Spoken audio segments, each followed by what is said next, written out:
chiquitos, ¿cómo están el día de hoy? Volvemos a otro capítulo de nuestro podcast. Oigan, es el capítulo número 8. Estoy súper emocionada de que ustedes estén acá, de que me escuchen, de que podamos compartir. Hoy es un capítulo muy significativo porque pues si pudieron ver el título o la descripción, hoy quiero hablarles acerca de algo que me marcó hace casi un año, que llegó a mi vida y que me ha traído nuevos momentos, nuevas cosas, nuevos pensamientos y también una lucha muy constante, que es mi diagnóstico con el lupus. Wow, yo hace mucho tiempo quería hablar de este tema, pero creo que también era muy importante poder un poco sanar. Creo que nunca voy a poder olvidar un poco, o todavía no estoy muy lista para olvidar lo que pasó allí, cómo pasó, pero creo que estoy mucho más sana para poder hablarlo con ustedes. Para los que me conocen o no me conocen, pues yo soy Ivonne, tuve un emprendimiento el año pasado, un emprendimiento que implicó muchísimas cosas. Yo creo que un poquito reventarme emocionalmente, físicamente y en muchas cosas, pero dicen por ahí que a veces cuando salen a relucir estos diagnósticos, sobre todo autoinmunes, suelen venir de un evento muy trágico. Pero sucede que el año pasado yo quebré mi negocio, digamos que era como mi pequeño bebé. De alguna manera se hizo todo lo posible para hacer este emprendimiento, se sacó los recursos de donde no se podía, hice muchas cosas, ¿saben?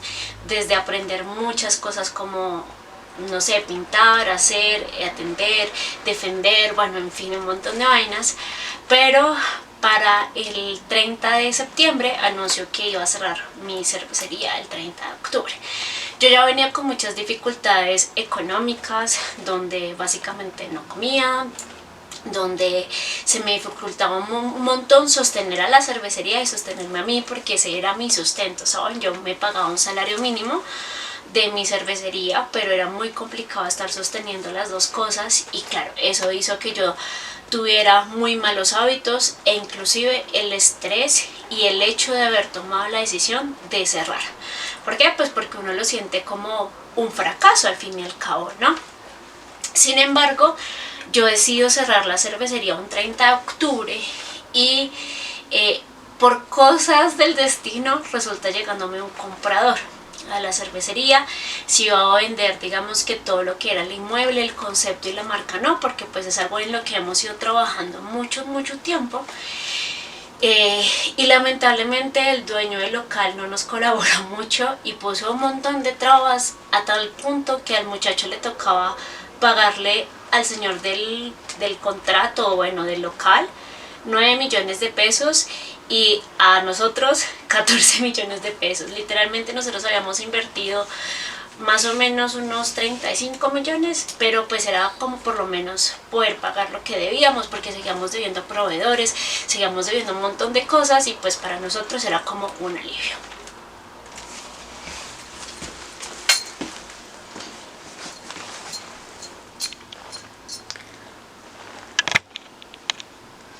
Es que dije como...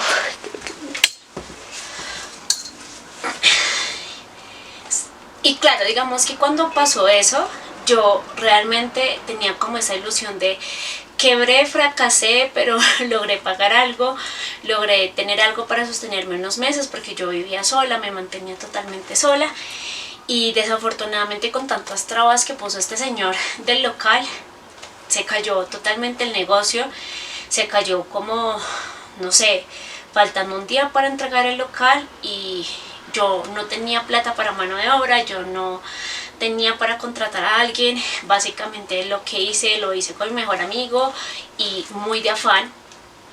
No comí ese día porque al otro día tocaba entregar totalmente el negocio. Yo no comí ese día, pinté para allá, para acá. Nuestro local era naranja y teníamos que volverlo a pintar en blanco.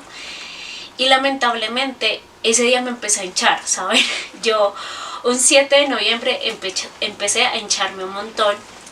No entendía muy bien por qué, pero juré un poco que había sido el estrés, porque pues creo que esto ya también tengo que contárselos en otro capítulo, pero ese día que decidí cerrar el negocio, que yo sabía que ya no íbamos a venderlo a nadie y que tocaba sacar las cosas y meterlos en una bodega y bueno, muchas cosas, yo lloré un montón, tuve un montón de migraña, vomité un montón.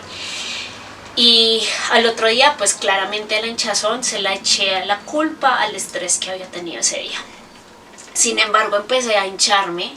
Yo cometí el error de no pagar seguro mientras tenía mi local, porque sabía que si pagaba un seguro, pues era inflar un poco como los gastos de la cervecería y no estaba dando para eso. Contrato a un doctor particular, me dice, creo que tienes problemas de retención de líquidos. Pero no sabría decirte por qué. Así que te recomiendo un poco cómo bajar la sal, te voy a colocar un diurético y por favor hazte estos chequeos de sangre. Miren, yo pues no tenía la economía para hacerme unos chequeos de sangre. Los chequeos de sangre a la final resultan siendo un poco costosos y yo empecé a notar que iba bajando con esta dieta, así que no le puse mucha atención y seguí la dieta. Para diciembre ingreso a un call center porque, oigan, yo dije, como sea, tengo que encontrar un trabajo, sostenerme, tengo que salir de esto, vamos a salir de esto. Claramente en el call center me pagaban un mínimo, pero también decía como no me importa, hay que hacerlo, no va a cubrir todos los gastos de bancos que tengo, de todo, pero vamos a hacerlo, ¿saben? Yo lo vi como un inicio, literalmente ustedes en medio de todo eso no sabían, pero yo me estaba dando mucho ánimo. Yo dije, conseguí un trabajito, hice cuentas, dije, me toca irme caminando y volviéndome del trabajo y alcanzo a cubrir como el apartamento que tenía para ese entonces, mi comida y las cuotas de los bancos del local recién quebrado. Sin embargo, para un 6 de diciembre, sin motivo y sin ninguna razón, empiezo a hincharme un montón. Mi jefe de verdad se impresiona porque hagan de cuenta que mi cara estaba así y de un momento a otro pasó como cuando uno le dicen que tiene alergia, así. Y las piernas literalmente eran el triple de lo que eran mis piernas en ese momento. La ropa me estaba quedando terriblemente ajustada. Al otro día yo tenía un matrimonio, el 7 de diciembre tenía un matrimonio. Y me dice mi jefe, oye, ¿por qué no vas al doctor? Pues digamos que tal te vayas a la fiesta y te pase algo. Ese día, miren, pasó algo muy particular y yo creo que también donde me puso el destino, Dios o lo que ustedes quieran creer, me puso. Yo no tenía absolutamente dinero, yo estaba esperando la primera quincena del call center, que eran como 5 días trabajados. Nada que me cancelaban, se supone que un día anterior de que me pasara eso me tenían que pagar la quincena, pero no me la pagaron, se supone que ese día me la iban a pagar, pero cuando yo llegué a mi apartamento no tenía ni siquiera para un zip, ¿saben? Ni siquiera tenía para coger un bus. Yo vivía en Chapinero, en la calle 55, y dije, voy a ir a la San Ignacio, que queda en la 45, pero, bueno, en la 40, pero no tenía ni siquiera para el bus. Así que lo que yo hago es caminar desde mi casa hasta la Marley, que la Marley queda más o menos en la 51. Llego allá, me atienden, pero me dice el doctor, momento, no tenemos convenio con Compensar y como usted no tiene, digamos que algún inconveniente muy grave, yo no la puedo atender, ¿sí? Necesita irse a un hospital o una clínica que tenga convenio con Compensar.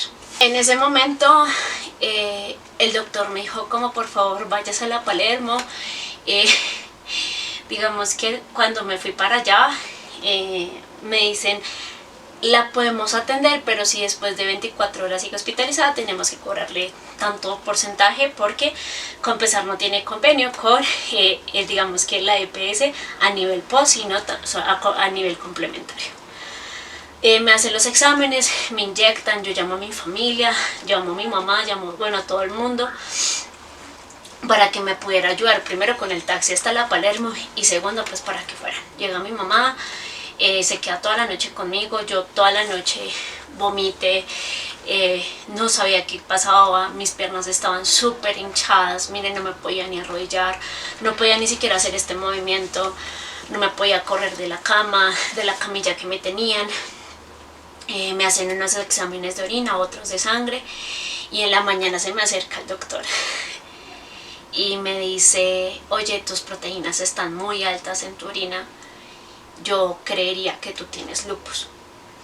Yo en ese momento, miren, a mí me dio como un ataque de pánico terrible, empiezo a sudar un montón, empiezo a no poder respirar, empiezo a vomitar, me dicen como tranquilízate, empiezo a llorar un montón y yo empiezo a entrar como en un shock de negación. Yo dije, no, ¿cómo me van a decir esto si no hay un examen verídico, si no hay nada de por medio? No tienen razón alguna, están mintiendo. Me trasladan a la Universidad del Hospital Nacional y pues allá digamos que me dicen los médicos, me empiezan a hacer como muchas preguntas relacionadas a los síntomas del lupus, y créanme que yo antes de todo este suceso creo que nunca había tenido un síntoma parecido o cercano al lupus, pues porque no sé, o sea, nunca había tenido nada, de hecho nunca, casi nunca había tenido que estar en el hospital tanto como estuve en este último año. El doctor me dice que tienen que hacer una biopsia, pero pues que obviamente es un procedimiento complicado porque lo que estaba pasando es que mis riñones no estaban haciendo su trabajo.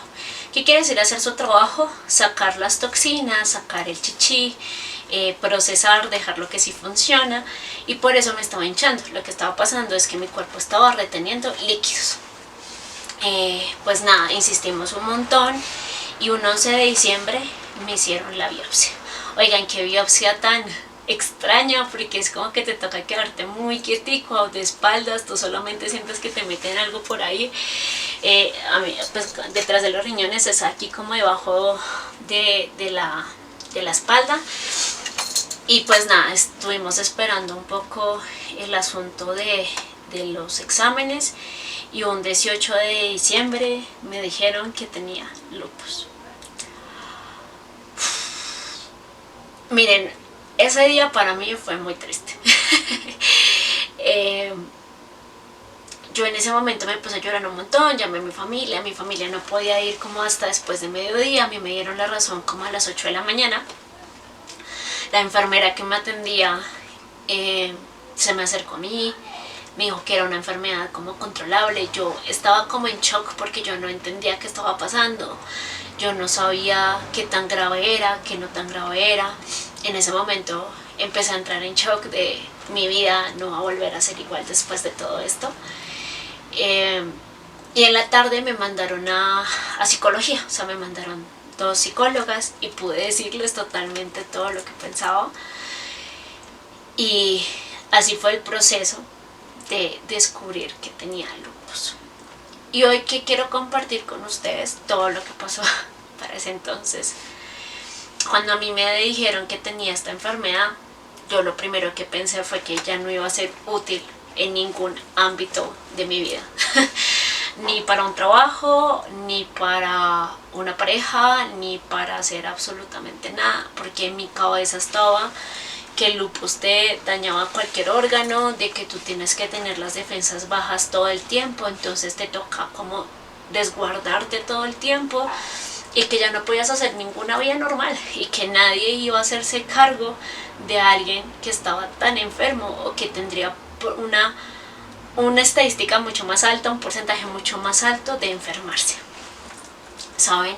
Y más por la situación en la que yo estaba, los riñones pues digamos que en ese momento no estaban reaccionando muy bien, entonces para nosotros era una incertidumbre de saber si también, aparte del lupus, iba a resultar en un proceso de diálisis, en un proceso de perder también los riñones.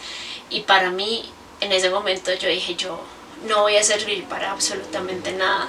Todos los sueños que tenía en su momento se perdieron en absoluto, y no sé qué voy a hacer porque voy a ser una carga para todo el mundo en este momento. Para ese entonces, digamos que, ¿para qué? Pero me hicieron toda una gestión psicológica, le agradezco un montón. Si los enfermeros y los doctores que me atendieron en ese momento llegan acá, le agradezco un montón, sobre todo a los enfermeros, porque cuando notaron que a mí me diagnosticaron, yo perdí mucho la sonrisa, perdí mucho el ánimo en muchos sentidos. Y más porque cuando uno está en un hospital, pues está solo, está de inyección en inyección, de ida para abajo, de exámenes en exámenes. O una vez que, no sé, me colocaron un electrograma, me hicieron un electrograma varios días en la mañana. No me decían absolutamente nada y de un momento a otro me llevaron a hacerme como una radiografía en el corazón. Y me asusté, dije como marica, mi corazón está algo grave, el lupus que yo tengo ataca los órganos esenciales. Entonces cuando llego allá, básicamente el doctor empieza a mirar, yo no entendí absolutamente nada. Y cuando él me dice, está muy bien, yo me pongo a llorar. Ustedes no saben la frustración que yo tenía en ese momento de pensar que me iba a morir, de pensar que no iba a haber nada después de esto. O sea, todo lo que yo estaba viviendo en ese momento para mí era mi realidad e iba a ser mi realidad de ahora en adelante. Y yo no sabía cómo transmitirle a mi familia que yo estaba sintiendo todo esto, porque ellos también estaban muy preocupados por mí. Y yo no sabía cómo seguir luchándola porque sentía que no tenía motivo ni razón para lucharla. Así que, nada, llega como a los 5 días después de este suceso, llega el nefrólogo a mi habitación. Y pues básicamente nos dice a mi mamá y a mí, hay que hacer diálisis, no porque el riñón no esté sacando las toxinas, sino porque no voy a poder sacar todo el agua que tiene adentro. Yo ya había subido 16 kilos de agua y hay que sacarle toda esa agua. Ustedes no saben también como que cada cosa que me decían me hacía confirmar que yo no iba a volver a tener una vida normal con esto. Y lamentablemente a veces uno también busca mucha información de la misma y empieza a encontrar estadísticas como un poco egoístas, un poco como también tergiversadas, porque bueno, no somos muchas las personas que vivimos en el universo con lupus, pero empieza a haber mucha información que me hacía pensar que yo no iba a volver a tener una vida. Yo me angustié, yo realmente cada momento en ese hospital me eché totalmente la culpa, porque cuando empezaba a averiguar de dónde viene el lupus, y aunque no hay tanta información verídica ni tampoco muchos estudios por lo mismo, porque no hay mucha gente en el universo que viva con esto, decía que venía de picos de estrés. Y yo me echaba mucho la culpa por haber sostenido tantas veces el bar, por haber mantenido tantas veces el bar, por haber luchado tantas veces el bar, como la cervecería, como saber que desde hace muchos meses atrás yo sabía que no estaba bien quedarme ahí, y aún así decidí quedarme y no me colocaba atención ni cuidado. Yo no comía bien, yo no dormía bien, yo no manejaba mis emociones bien. Y todo el tiempo estaba muy estresada y todo el tiempo estaba muy triste. Entonces empezó a echarme un montón la culpa de que esto me estaba pasando gracias a mí. Y de cómo, por qué yo me había llevado a ese lugar. Lo que les digo yo, la cantidad de veces que lloré y me sentí muy mal por esto, todas esas veces que pude de alguna manera, no sé cómo salir adelante, fue porque los enfermeros se sentaban conmigo a hablarme, a decirme cosas, saben, cómo echarme mucho ánimo de que esto iba a mejorar de alguna manera. Entonces como que yo decía, bueno, no lo sé, pero si ellos han visto tantos casos y muchas personas, probablemente sí. Salgo del hospital y empieza toda una lucha a llevarle la contraria a los doctores.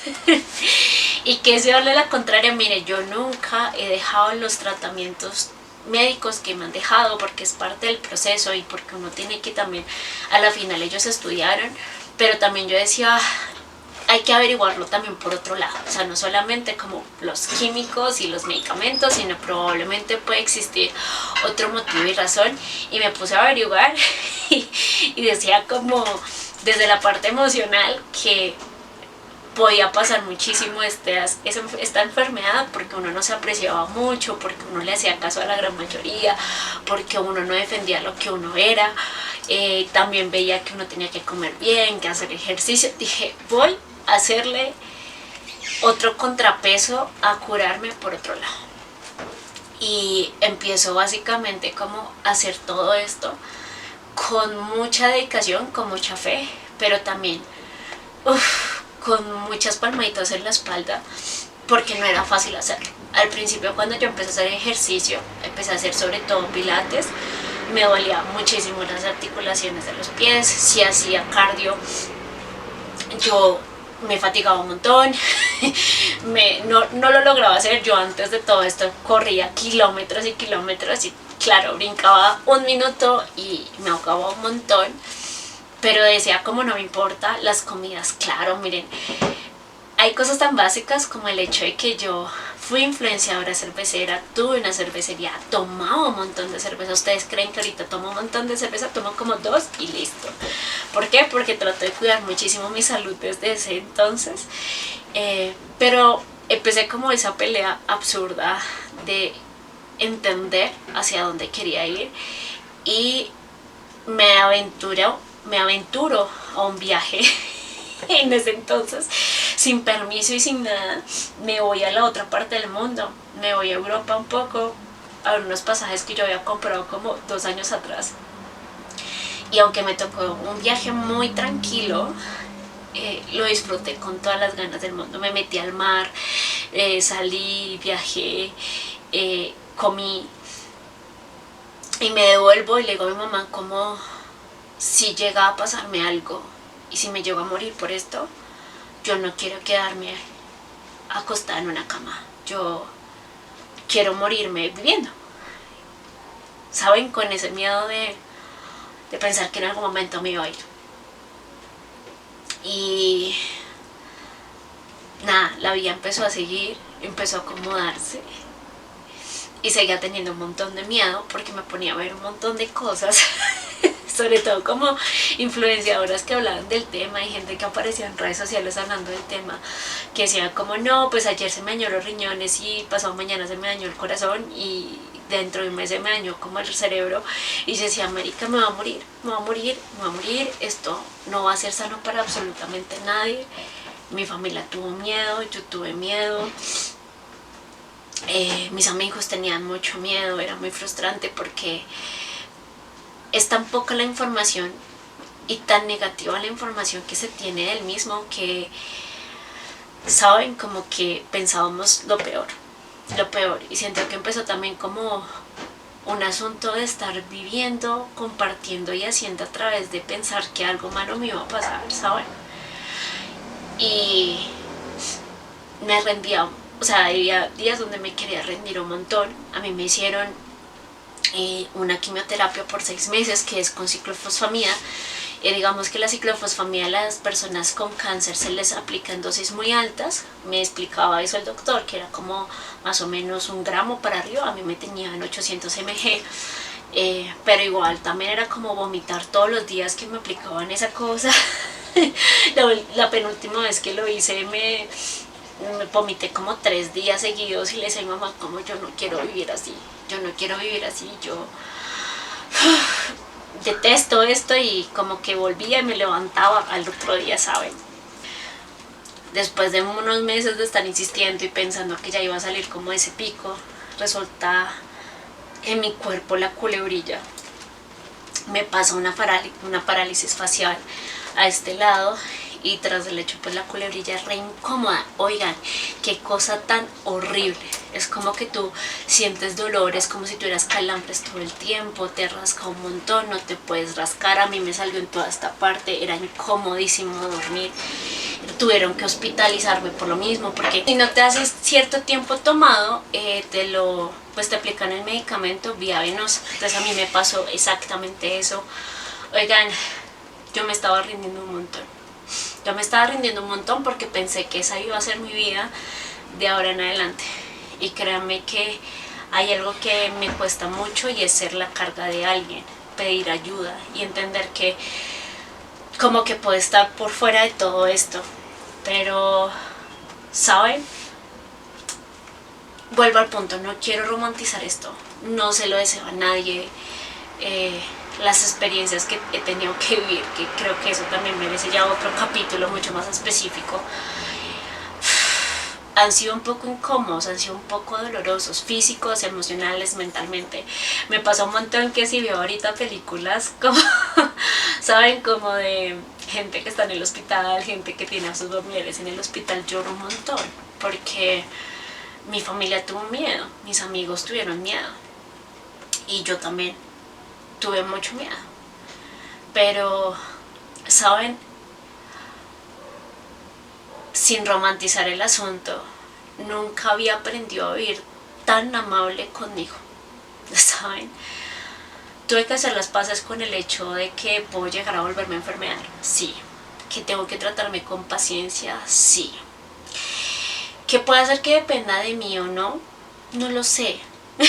Probablemente estaré diciéndoles mentiras o no, pero creo en la plena conciencia que si me estoy cuidando emocionalmente, mentalmente, físicamente, con la alimentación, con los ejercicios, con decir las cosas, probablemente estoy mejor.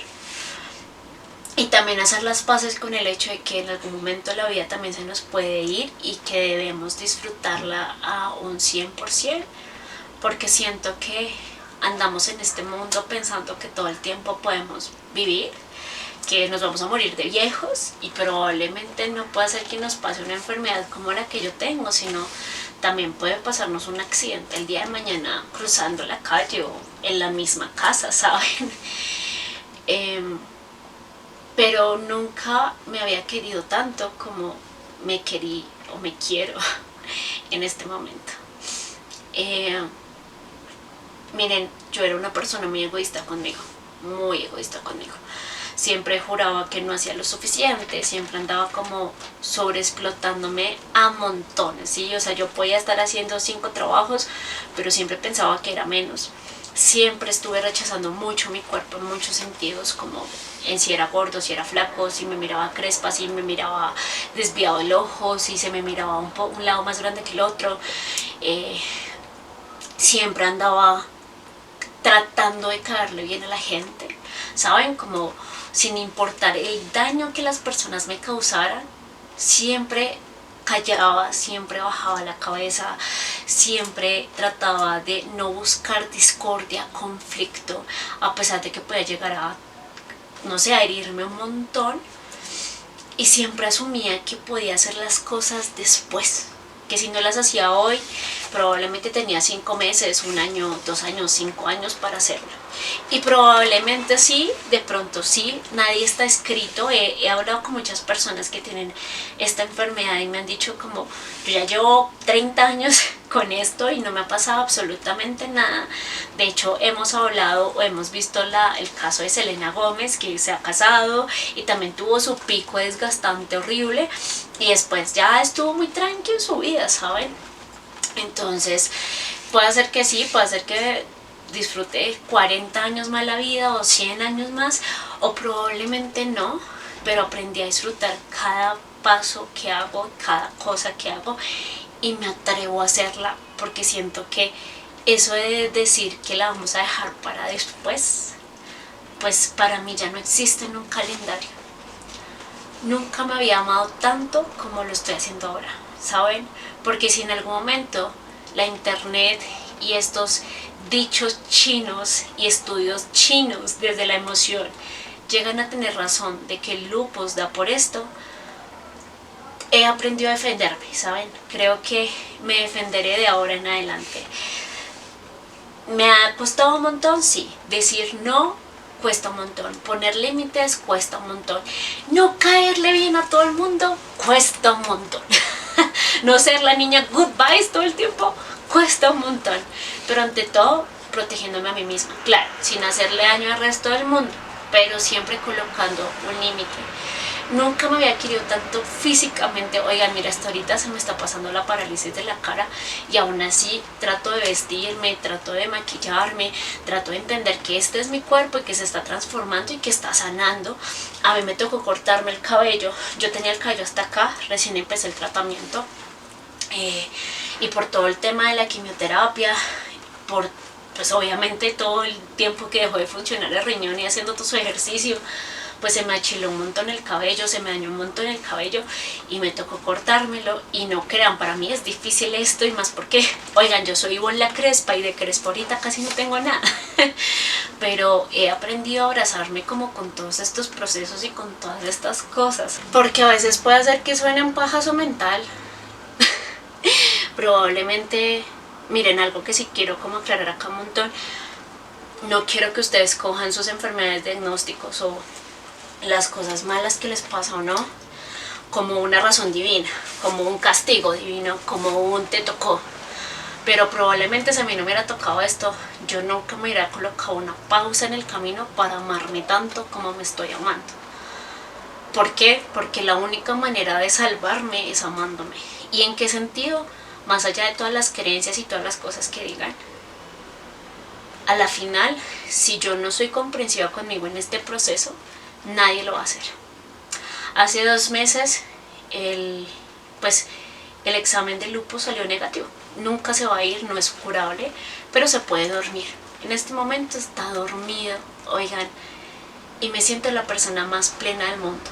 Pero jamás se me tiene que olvidar todo lo que me enseñó esto, porque también hace parte de mi historia y porque me vino a enseñar algo.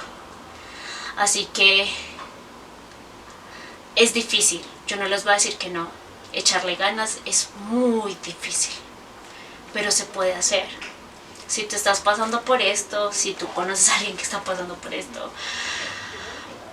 hay muchos libros que dicen: trata de dejar de comprender la enfermedad, sino a qué vino la enfermedad. Y a veces es mucho más abrazable cuando nos toca así o cuando la vemos así. Yo le agradezco mucho a esto porque me abrió también un camino a conocerme más, a conectar mucho más con ustedes, a ser un poco más tranquila. Oigan, yo era una persona que se estresaba un montón. Ahorita, ¿sabe qué? Me interesa 3 hectáreas. O sea, yo lo que no puedo controlar no me va a estresar. Porque primero va a estar mi salud y porque si me estreso me mato, literal. Entonces, nada, hoy quería compartir con esto contigo porque hay una historia detrás de todo esto, pero quiero contarte como lo que pasó en mi cabeza con todo esto. Quiero enviarte un abrazo gigante, un pico gigante. Si te gusta este podcast, por favor sígueme, por favor dale me gusta, comenta, comparte un montón y llegamos a más personas.